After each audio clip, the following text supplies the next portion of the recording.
You're listening to the Cancer Assist podcast, hosted by Dr. Bill Evans and brought to you by the Cancer Assistance Program. Wherever you are in your experience, we're here to provide help and hope as you navigate cancer prevention, treatment, and care. Help when you really need it. Welcome to the Cancer Assistance Podcast. I'm your host, Dr. Bill Evans, and today we're going to be talking about childhood cancer. And we have a guest who's had the personal experience of childhood cancer and has gained more experience by talking to others. And that's Samantha Taylor, and we're welcoming Samantha to our podcast today.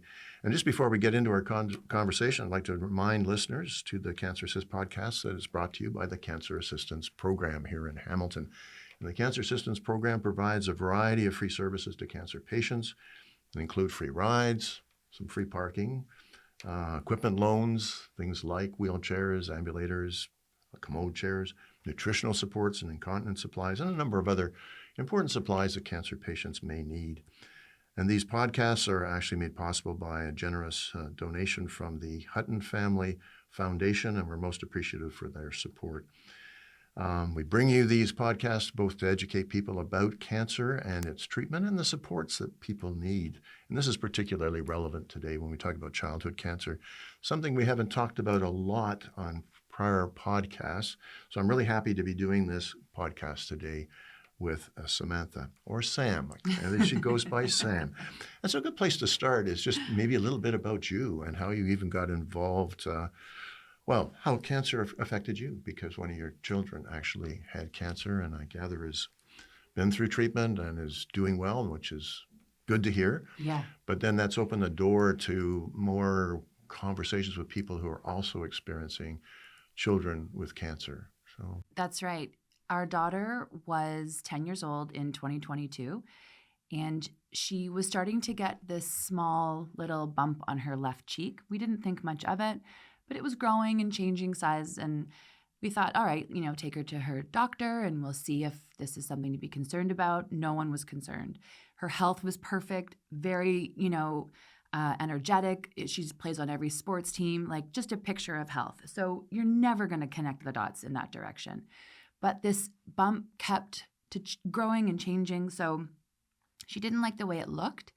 And we took her to a plastic surgeon, and he removed it more for a cosmetic reason as opposed to anything else. he wasn't thinking it was cancer. Not at all.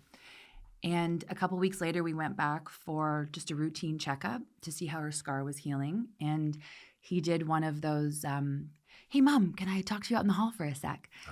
And it was in that moment that something shifted. And as a parent, as any parent, I think, will relate, the air in the room changes. Yeah. You don't know why, but an energy shifts, and you almost feel this like sinking sensation. And so he brought me out in the hall and he said, your daughter's biopsy came back a little questionable. We've sent it off for some extra tests. He didn't use the word cancer, but you just know something is not right. He was trying to break the news to you sort of gradually, I guess. He did, and plus he was a plastic surgeon. I mean, this is not his domain whatsoever. Never before had he had to diagnose a pediatric cancer. So this was new for all of us. And a couple weeks later, we got a phone call from him again that it was rhabdomyosarcoma, a soft tissue cancer, mainly found in children. And he had already set us up with a team at Sick Kids, and away we went. So we began the process very fast. So many layers to this process, which I'm happy to talk about whatever you want. What was your initial reaction, and perhaps what was your reaction compared to your husband's reaction? Yeah, great question. I use this example a lot when it comes to a parent's diagnosis story. It feels like one moment you are living on land, you are in your normal life, you are breathing air, you are communicating with your friends, your family, you speak your language, everything is very familiar and comfortable. And then within a split second, you are thrown into the bottom of the ocean, is what I compare it to, where you can't breathe, you can't see, you can't swim, you can't function, you are completely at a loss. And it's this fracture that happens so quickly, it takes families quite a while to adapt to their new surroundings. And this fracture to me is very interesting because the way we respond to it and what we do when we're thrown into the depths of the ocean is different for everybody. Yeah, and I think we can learn a lot from each other with how we've all learned to navigate it. But that's what it felt like. It was a visceral feeling. It was a terror that I can't really put into words. It's a nightmare. It is like truly a nightmare. I mean, the word cancer has such a stigma, which of course you know. I mean, this is what you have devoted yourself to as well. So you know the impact the word cancer has on a family. But we sort of expect it perhaps in advanced years, it's Exactly. kind of as you get older, there's a risk that you're going to get cancer, and it's still a shock. But when it's your child, you don't really think about cancer. A very primal thing happens, right? And you just, I equate it to like an armor, just kind of like kind of protects you.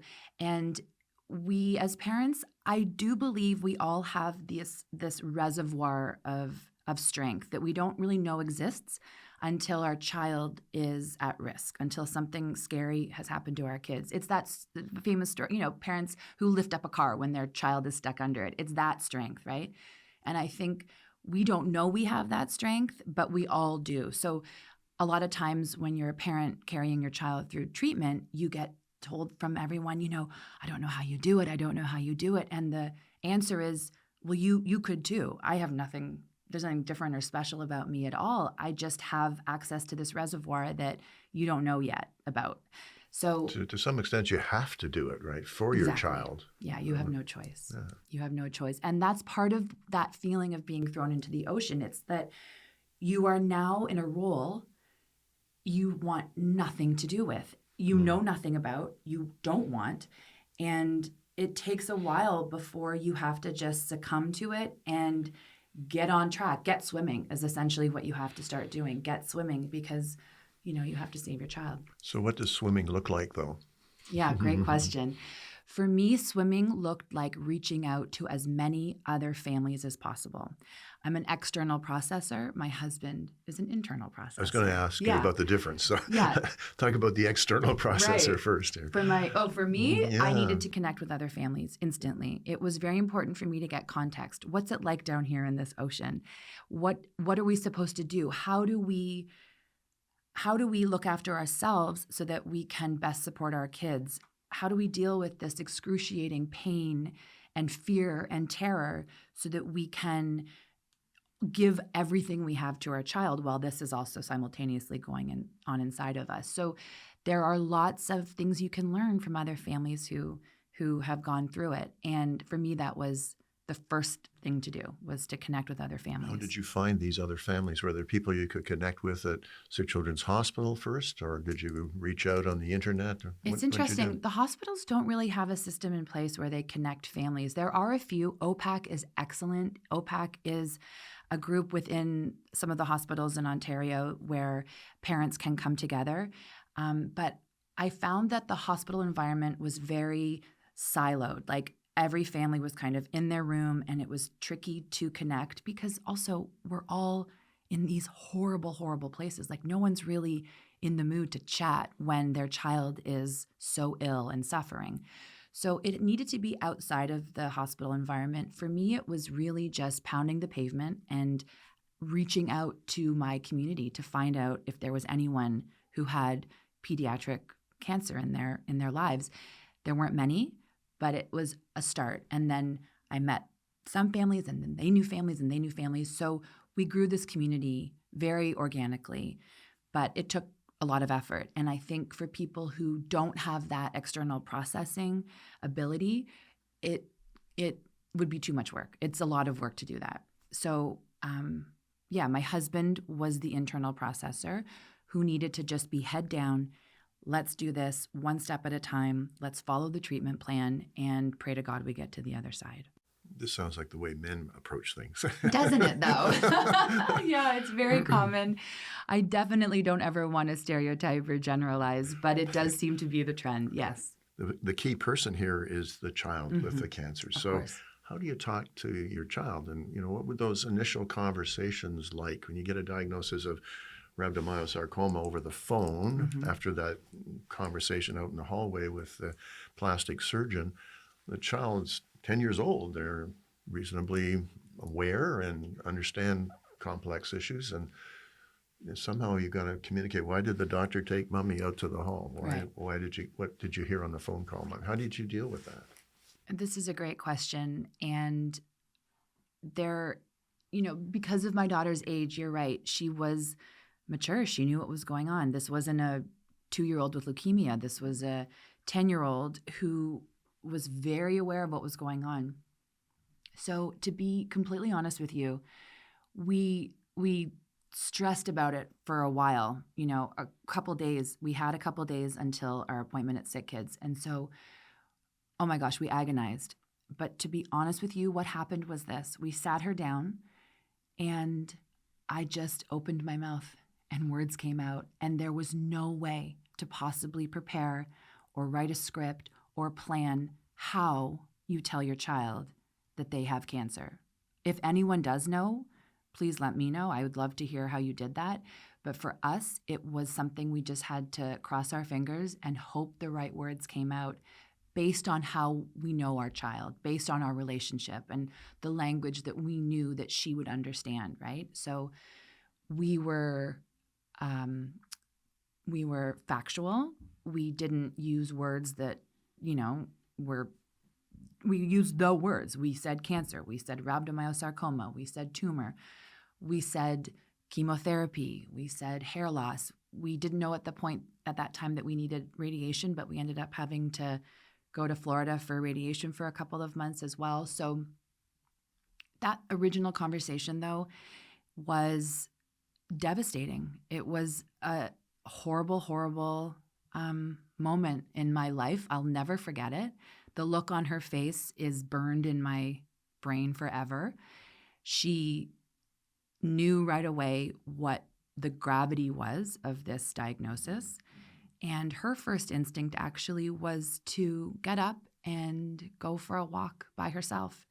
It was August, it was warm, and she didn't have shoes on. And I just remember saying, okay, yes, do what you have to do. And we watched her from our living room window just leave the house and walk barefoot through our neighborhood. And, for our daughter, that felt very appropriate. That is how she processes things. She needs to go and be alone and move and be with nature. So we were happy that she knew to do that.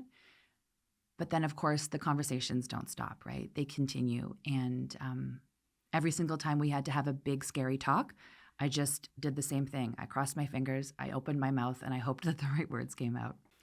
Well, I think the general recommendation is just to have those open, calm, honest conversations in a level of language appropriate for the age of the child, right? Absolutely. So if the child's, 2 years old, they're not going to have the same level of comprehension as a 5-year-old and not the same as a teenager. And for each of them requires a different level of sophistication, I guess, in the conversation, more detail, and also anticipating different reactions. It's interesting, your daughter's reaction of an older teenager might react with anger and upset and much more outward expression of their emotions. So I think one of the issues is that there's an uncertainty here. You can't really anticipate, but you have to be honest and not try and camouflage what the gravity of the issue is and what they're going to be facing. Otherwise, they won't trust you in the future. Exactly. Right? Exactly. And it's interesting you use the word uncertainty because, look, life's always uncertain. We never know what's going on, right? But we don't tend to think that way. Right. Exactly. We think we can make plans. What's that saying? Man plans, God laughs, right? Like we are under the illusion that we do have a set idea. We make plans for, vacations. We make Christmas plans. We make summer plans months in advance. And we're used to doing that. But when you get a diagnosis of cancer in your family, the word uncertain really takes on a new meaning because everything is now officially out of control. You don't have control. You don't know an outcome. And it forces you to really live in the present moment, which I'm not saying there are silver linings. I'm not a silver linings person. I will never say yes, my daughter had cancer, but I learned some great, no. Would I take back all the great things I've learned because of my daughter's cancer just for her not to have cancer? Yeah, of course. Of course I would.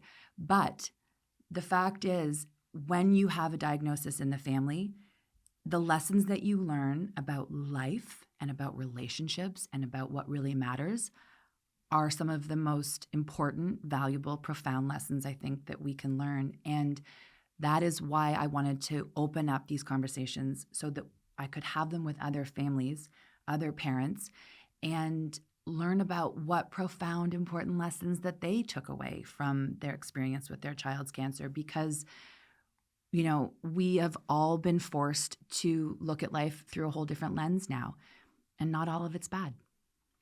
So I want to get into that in a moment, but before we go there, just tell me a little bit more about sort of the trajectory of her illness, and then because there's sort of stages of an illness and reactions and difficulties you encounter as a family coping with those stages. I don't know whether she spent a lot of time in hospital. You're living out in somewhere along the lakeshore, I guess, and traveling into Toronto, which is a big pain to try and do. So there's a lot of challenges of commuting and time commitments, and it totally changes your schedule. And so what did that trajectory of illness look like, and how did it impact you? And a corollary question, maybe too much to ask in one simple question, but you had another child. Yeah, of course. So that's another issue. You're trying to manage a family, not just one person with an illness. You're managing a family. So yeah, can we delve into that a little more? Of course. So yeah, very layered, very complicated.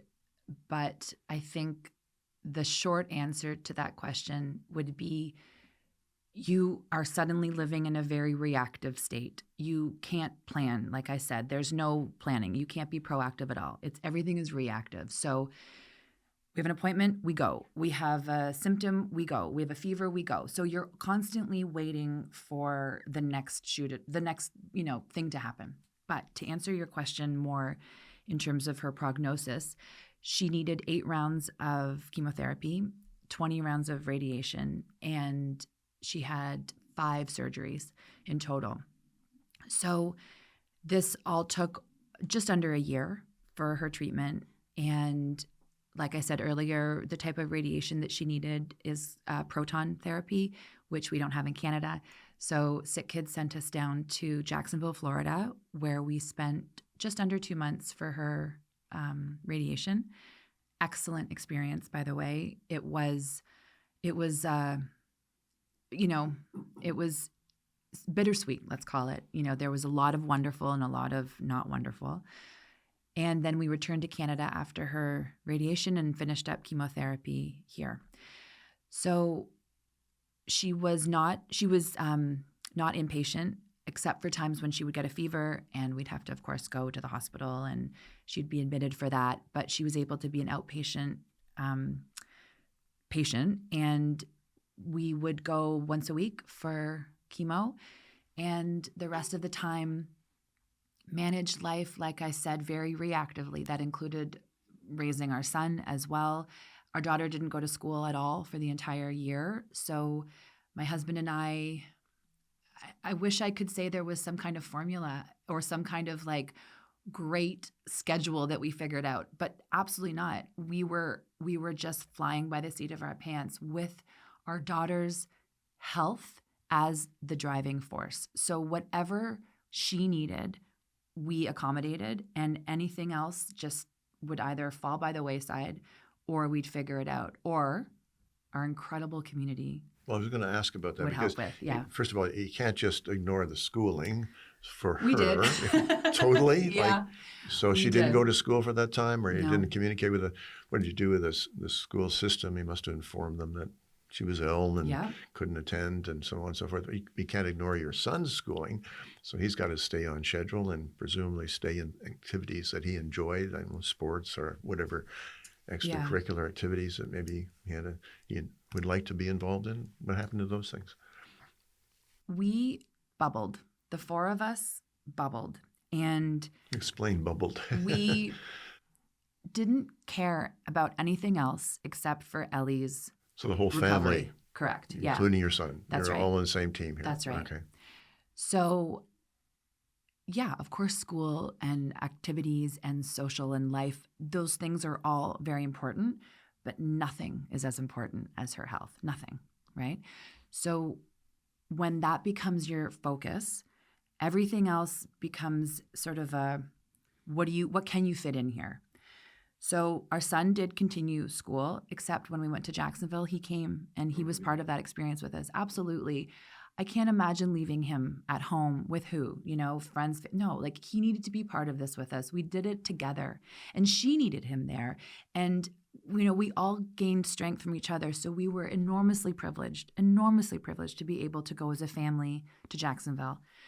We do not take that lightly. We are very aware of how lucky we were to be able to do that. Many families can't. So when it came to her school, no, we really didn't. We tried. I tried tutors here and there, but it didn't matter. You have one focus, and it's your kid's health. And like I said before, your lens completely changes. Regular childhood stuff does not apply when a cancer diagnosis is in the family. It just doesn't, to us anyway. So I know a lot of families who do try to keep their kids active and engaged and in school, and the siblings the same. We just didn't. We couldn't. It was too much on our plate to figure that out as well when all we cared about was her survival. So I guess it's just different strategies for different families, what works for them Of in course. a way, right? Well, it's the same with anything, no cookie right? cutter. Nothing's cookie cutter, Yeah. right? Nothing's cookie cutter. What did you do in the time between her treatments? So it's weekly treatments. So you got, 6 days. What do you feel? How do you fill that time in as a family supporting her? Like what's a day look like? Well, she was really sick. She was really sick. So most of our time was focused on her care, and it was all consuming. It wasn't just like we would go for chemo and come home and then, play video games. Like it was a full-time job. She also, because like we've said, was old enough to know what was going on, there was a whole mental health aspect to it as well that I was not prepared for. I had no clue what to do. So I, again, with my external processing, brought in a lot of different therapists and people who could support her emotionally and mentally as well. Her hair loss was a big problem. Big problem. I would say for her, she would look back probably on this experience and say that it was the toughest part because, again, at that age, being othered is very painful and hard to make sense of. And so we had a lot of work around that for her, like I said, for her mental health and her attitude needed a lot of work. So cancer is a all-encompassing experience, I think, when it comes to a child, and you can't predict what the ripple effect is going to be. But like I said, you just react. So what would happen on a Tuesday would be what happened on that Tuesday. What would happen on a Saturday would be that Saturday. There was no planning. But as I was saying, our community was incredible. So we had a ton of support as well from friends and family that made the experience a lot more, smooth. Maybe not smooth, but maybe more supportive, more helpful. Exactly, yeah. Because you read about these things, you see that, they encourage people to kind of make up a list of things you need, the shopping, taking someone to an appointment, whatever, to try and offload yourself of trying to do everything and give yourself a break. Because one of the things that happen to parents is that they get overwhelmed and exhausted physically, mentally. And unfortunately, sometimes that leads to a schism in the parents, that two different approaches, and not a few divorces have occurred over childhood cancers. Absolutely. Well, what I found happens is that parents get through treatment, and it's when their child rings the bell that they start to fall apart and that they start to crumble. And this seems to be the pattern. So, like I said, that reservoir of strength carries parents through their treatment, not always, but it's quite often. You are working at a level of like your nervous system is just shooting your fight or flight. You are all systems go. And then when your child is starting to, God willing, come back to their, I'm not going to say normal because there's no such thing as normal after a cancer diagnosis. Life is completely different. But as your child starts to discover their new existence and their new place in the world and their health starts to improve, that's typically when a parent, in my case, it was like fetal position, complete collapse, not knowing how to function for quite a while because it destroyed me. It completely wiped me out carrying her through that. It was a really difficult experience. But you've clearly bounced back. So have I? Well, you appear to have bounced back.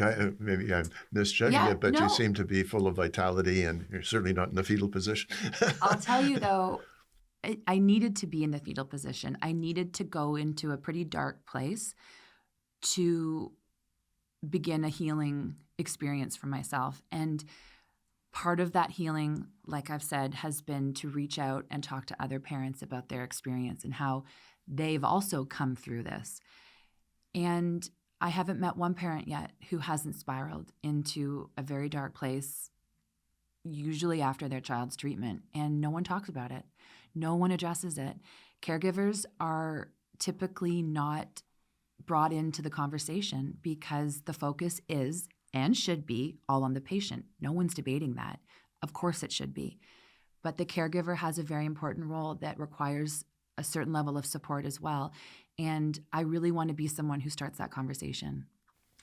Well, it seems absolutely essential because the health of your daughter and son are dependent on a healthy parent or parents. Right. And if the marriage falls apart or you're so emotionally traumatized that you're not an effective parent going forward, then that's going to negatively impact the growth and development of your child. So when you think about holistic care, it really means we do have to broaden it out to support and help for the parents. And as you say, it's not something I've ever heard anybody express before today, and I didn't read about it either in kind of preparing for this. So I think it's a very important point you're making to bring up now. Just a couple of questions just to wrap up about your daughter's situation. I gather she's recovered physically from the treatments, and how far out is she now, and is she doing well and physically and mentally? Yeah, thank you. She's a year past out of treatment.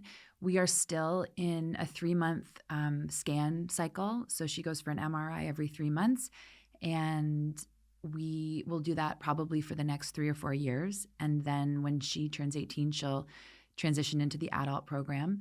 So cancer is still part of your life, and it is still, something that will always be in our midst. But yes, she's doing well. She's back at school. Her hair is growing back. She is starting to be just a regular, I guess we call them tweens. She'll be 13 in September. And it's been very helpful to see her health improve. It takes an enormous stress and anxiety off of my husband and myself. So she's doing well. The care we had was incredible, absolutely incredible. I am so grateful we live in Canada. I'm so grateful that we had access to sick kids. I would drive 10 hours if I had to. We were lucky enough to be close, but it was a phenomenal experience on the medical side. We were very, very lucky. Yeah. Oh, good to hear that she's doing well, and we hope she continues well. We're going to take a brief break here. It's a heavy conversation. I think we probably need a break, but we're going to hear a message from the Cancer Assistance Program, and we'll be right back with Sam Taylor.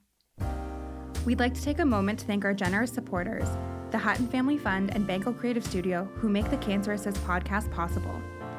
The Cancer Assistance Program is as busy as ever, providing essential support to patients and their families. We remain committed to providing free services for patients in our community, including transportation and equipment loans, personal care and comfort items, parking, and practical education. These services are made possible by the generosity of our donors through one-time gifts, monthly donations, third-party fundraising, corporate sponsorships, and volunteer opportunities. Visit cancerassist.ca to see how you can make a difference in the lives of cancer patients and their families. We're back with Samantha Taylor talking about her experience of having a child with cancer. And as you've heard from the first part of this conversation, it's a really rough road. And in her case, in her husband's case, they just lived in a bubble and focused entirely on their child and drew their one other child into that same bubble and just focused entirely on trying to get their daughter well. But that journey being rough isn't just physically rough, it's mentally rough for family and mentally rough for the child. And maybe you can talk about how your daughter experienced those mental challenges and what helps were there actually available. And if there weren't, what did you do about it? Mm-hmm. So, obviously a cancer diagnosis is it needs medical attention, right? So the medical system was excellent. Like I said earlier, her physical care was excellent, but there wasn't really a bridge that took us into the same kind of support when it came to her mental health. It doesn't fully exist. I don't expect it to exist within the medical framework because they're doing their job. And as we know, a lot of these different, ways to support a person, they don't all communicate. There isn't really like a system where, mental health, physical health, emotion, like they don't all work together. So we had our physical health checked, great. But it became very apparent to me during my daughter's treatment that she needed mental and emotional support as well, as did I. But of course, like I said, she's the priority. So how did I support her? There are some excellent therapists who are also in our area, they're local, who support kids. I reached out to Wellspring. Wellspring is a fantastic cancer support system, and they provide pediatric oncology support, not only for kids but also for parents, free. You get a couple sessions with this unbelievable therapist who can get you started on a bit of a path to make sense of what's going on. So I sought that support, and Wellspring also does a PEDS support group for parents as well. So that helped for me. I had to find private support for my daughter who wasn't really open to talking. My daughter's cancer was something that she was actually very ashamed of. It embarrassed her. Like I said before, it othered her so much. So she really struggled with seeing her friends and being with her friends. And that was part of the reason she didn't go to school, because there was just so much shame around this illness. Again, why did she feel shame about it? Like, was this because it was on her face and visible, and at least a surgical scar, and so it wasn't something you could easily hide, perhaps? Part of it for sure, yes. She has a big scar on her face now that she'll always have, and she had to wear this like horrendous wig that looked ridiculous on her, and she was aware of that as well. But again, we have to go back to that age, right? And I remember it very, very well. I remember feeling like anything that was different about me would be like there's this spotlight all of a sudden, and everyone would be staring, and I would be so insecure and so uncomfortable. And I mean, I think every teenager had something that they feel was, really difficult to process about their childhood, whatever it is. In this case, Ellie's shame was about it being different. And also, being sick, having an illness. I think at her age, she thought it was something that was wrong with her. Like it happened to her. Like maybe she thought people would think it was contagious. Maybe she thought people would not want to talk to her because they could catch cancer too. Kids don't have conversations about cancer. It's not something that we have brochures about in, the classrooms. So no one really knew what was going on. Did she think perhaps that she'd done something wrong? Exactly. And that's why she got exactly. Kids right? often think that. 100%. And why wouldn't she? We don't grow up having conversations with our kids about anything like this ever happening. So this huge, big bomb drops in your family, and we're all struggling to figure it out. And when all the focus is on the physical, the mental and the emotional gets sort of forgotten about. But because therapy for me has always been such a vital part of my life. To me, a therapist is like a trainer at the gym. I just have never not had one. I think it is so important to have a therapist the same way you would go to the gym, the same way you work out your mind. I mean, they're completely aligned to me. And so it was a natural response for me to find someone for my daughter to speak to. I wasn't the right person for her to talk to. I was struggling with my own, stuff at the time. So I found a woman who lives in Burlington, and she has about 25 years in palliative and bereavement and all in the cancer world. She worked at Princess Margaret for years. She's a social worker, and she works with kids. And she was instrumental in Ellie's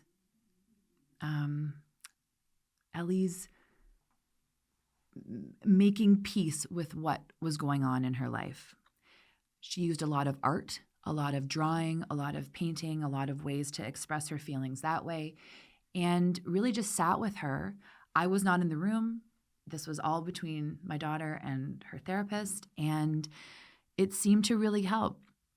It also helped for parents to have some kind of a dialogue as well with their kids. So I needed to be trained on that as well, and I needed to learn a whole new way of communicating with her that would draw out these big feelings that I knew she had inside.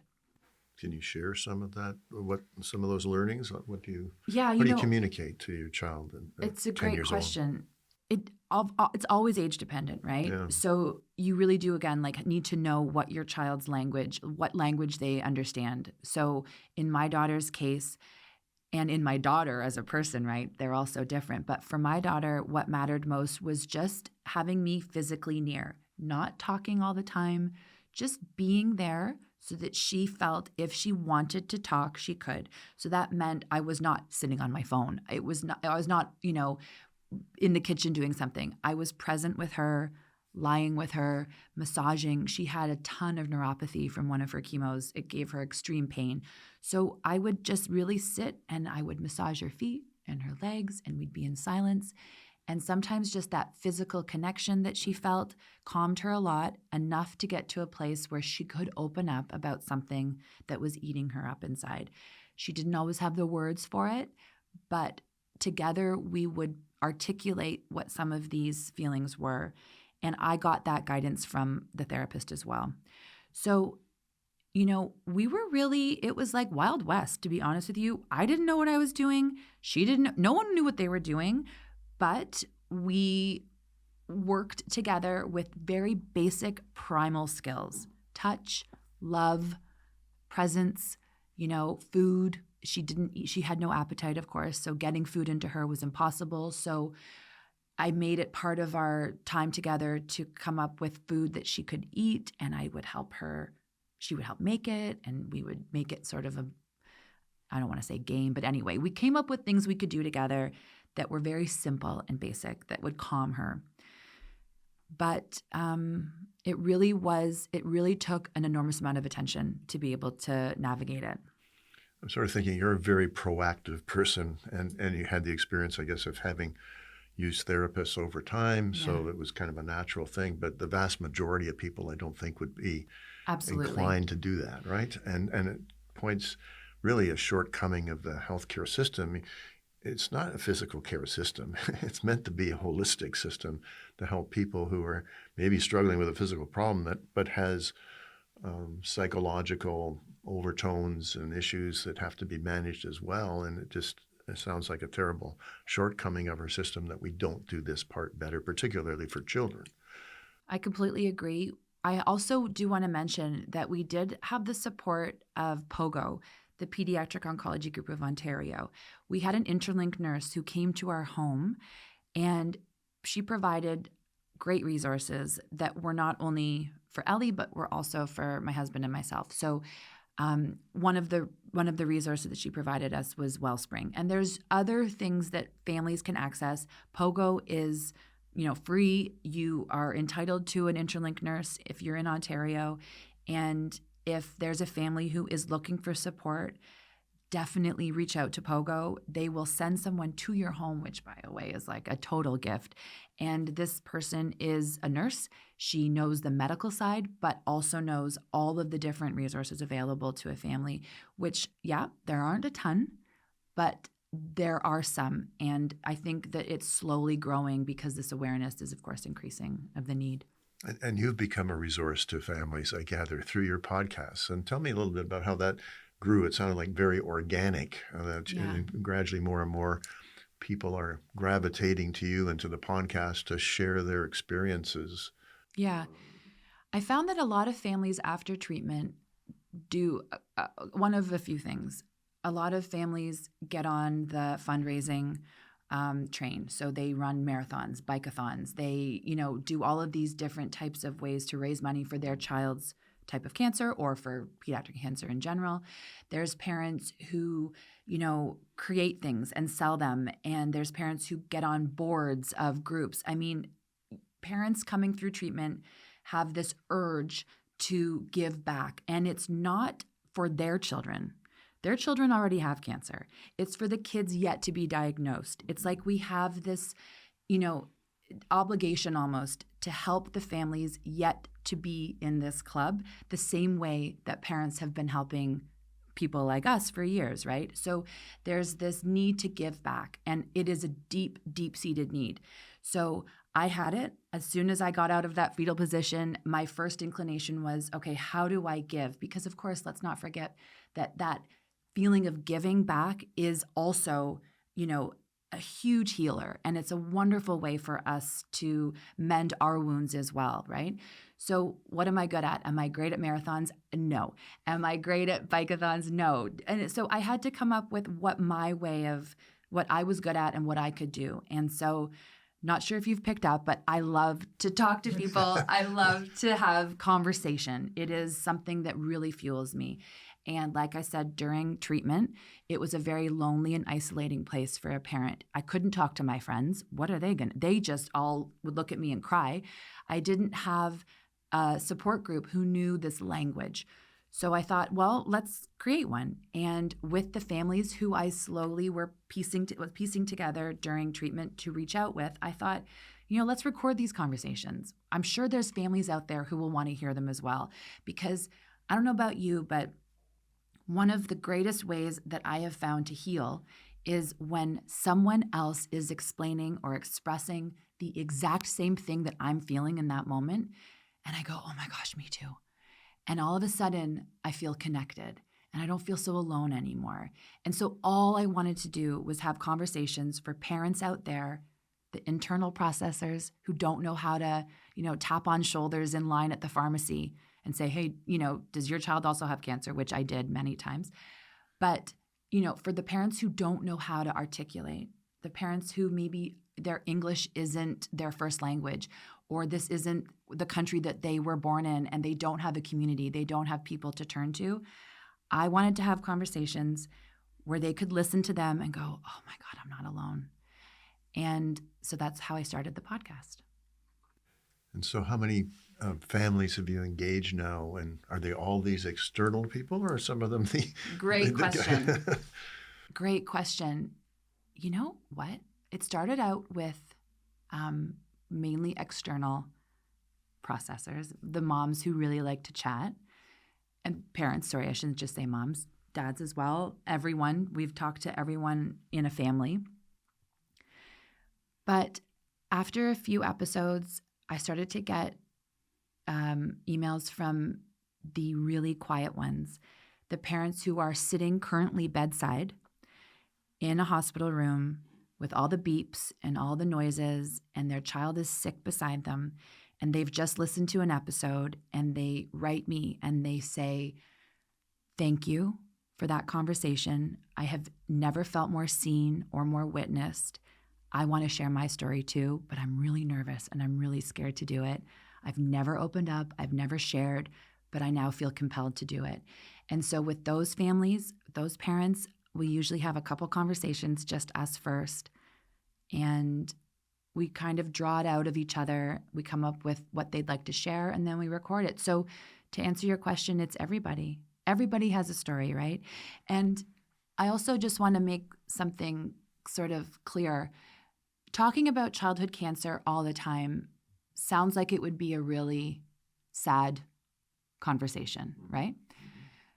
And it would be. I mean, it is a very sad conversation, but that's not what the podcast is. The podcast is what we do, how we respond to our child having cancer.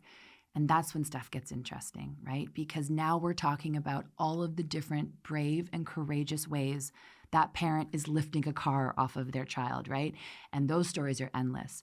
And that's where I think we can really connect the most, is to hear, oh, how did you do it? How did you do it? How did you do it? And now suddenly it's that old ritual of people sitting around a fire talking about their life experience.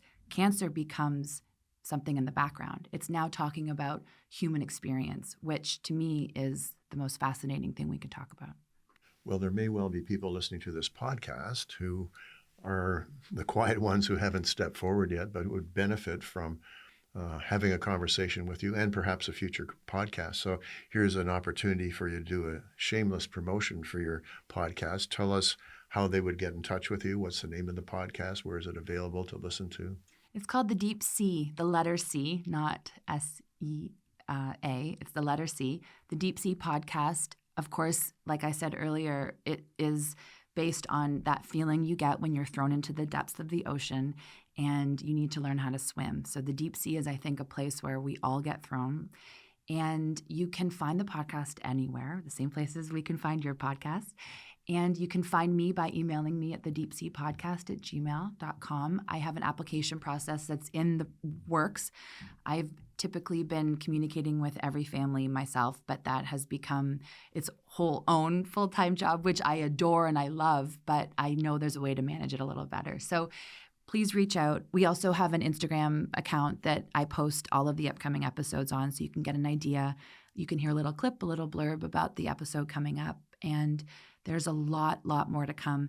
The month of May will all be brain cancer stories, because May is Brain Cancer Awareness Month. So you'll hear from different families whose children have come through brain cancer. I have 2 parents who are bereaved, whose children passed because of brain cancer. And we talk about the incredible ways that they have integrated the loss and what they've done with it. As a man, I'm interested to, bring in a male perspective, how your husband processed things. Was it much different than yours? I'm imagining it was, but I'm just guessing. You can listen to our episode, because I have one with him, actually. And he will tell you that he felt like it was his role to be the stoic, strong, like I said before, head down, let's get through this role. But what was really interesting was that he was our daughter's most physical support. He was the hand holder. He was the head stroker.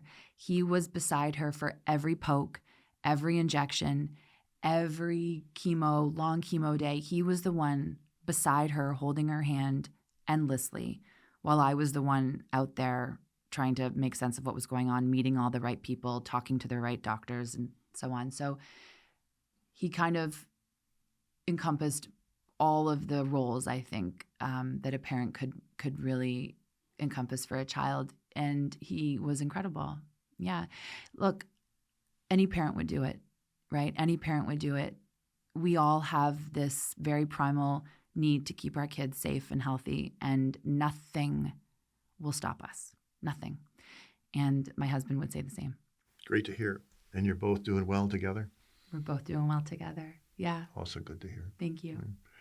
Now, in doing the podcast, and this will be my last question, maybe what are the top 3 things you've learned from having these conversations with others who've had the experience of a child with cancer?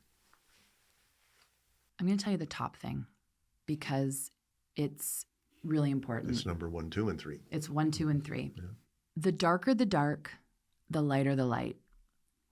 The darker you go into the pain and the terror and the fear, that's where you then get access to the lightest light. And what I mean by that is you can't know one without the other. And when I said earlier that there were silver linings about a pediatric cancer diagnosis, what I meant by that was you get a new lens on life. And when you've been to a really dark place, you then bounce it into a really bright place. It does come. And I think the main topic of conversations that I have with families, bereaved, families who are in relapse, families who are NED, whatever stage you are on your cancer journey, every single parent will tell you that the new lens they have sees more light in the world than ever before. Nothing, all the silly stuff goes away, all of the nonsense, all of the noise disappears, and suddenly you are living a rich, meaningful life. Now, I do not mean for one second to say that those rich, meaningful lives don't also include grief and pain. They absolutely do. But with that deep pain also comes deep joy, and they can't exist without each other. So that is something that I've learned from every parent that I've spoken to. So we come out of that fetal position. We don't stay in it. And we actually come out of it with a whole new way of looking at life that is, for some of us, quite beautiful. That's a great way to conclude. You've provided not only the practical ideas about how to cope with this terrible situation of a child with cancer, but some really deep wisdom. And I think that's going to be incredibly valuable for people who listen to this podcast to whom this topic is relevant. And I know there are people out there who it will be relevant to. So I really want to thank you for sharing that.